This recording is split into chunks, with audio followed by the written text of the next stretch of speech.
সামাজিক মাধ্যমে শাকিব অপুর একটি ভিডিও ভাইরাল হয়েছে, যেখানে দেখা যাচ্ছে শাকিব খান মুখে মাস্ক পরে ছেলে আব্রাহাম খান জয় ও অপু বিশ্বাসের সাথে একটি শপিং মল থেকে বের হচ্ছেন।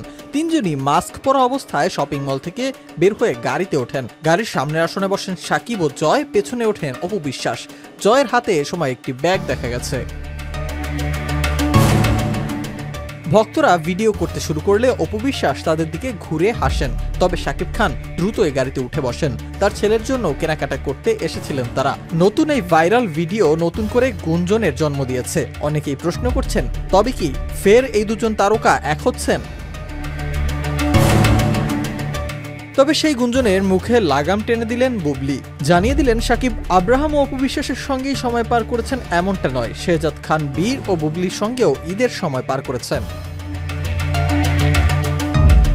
এ বিষয়ে বুবলি ফেসবুকে শাকিব খানের সঙ্গে কয়েকটি ছবি পোস্ট করে লেখেন, কিছু কিছু ভাইয়া আপুরা অনুগ্রহ করে কিছু না জেনে কারো চালাকির প্ররোচনায় পড়ে আজে বাজে ভুয়া নোংরা ভিডিও বানানো এবং কমেন্ট করা এবং ট্যাগ করা বন্ধ করুন, বিশেষ করে বাচ্চাদের নিয়ে। বাবা শাকিব খান তার সব সন্তানদের ভীষণ ভালোবাসেন, সময় দেন। শুধু শুধু সন্তানদের মধ্যে বিভাজন করবেন না এবং হিংসাত্মক মনোভাব ছড়াবেন না।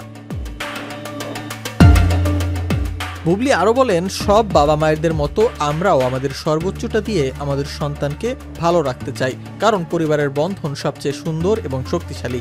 বাচ্চারা বড় হচ্ছে, তাদেরকে নেগেটিভিটি থেকে দূরে রাখুন প্লিজ। কিছুদিন আগের জন্মদিনের এই সুন্দর মুহূর্তের মতোই ঈদ শেহজাদ তার বাবা মা সহ পুরো পরিবারের সাথে আনন্দ করে কাটিয়েছে। এই ভালোবাসা প্রতিদিনের, ঠিক স্পেশাল দিনগুলোর মতোই।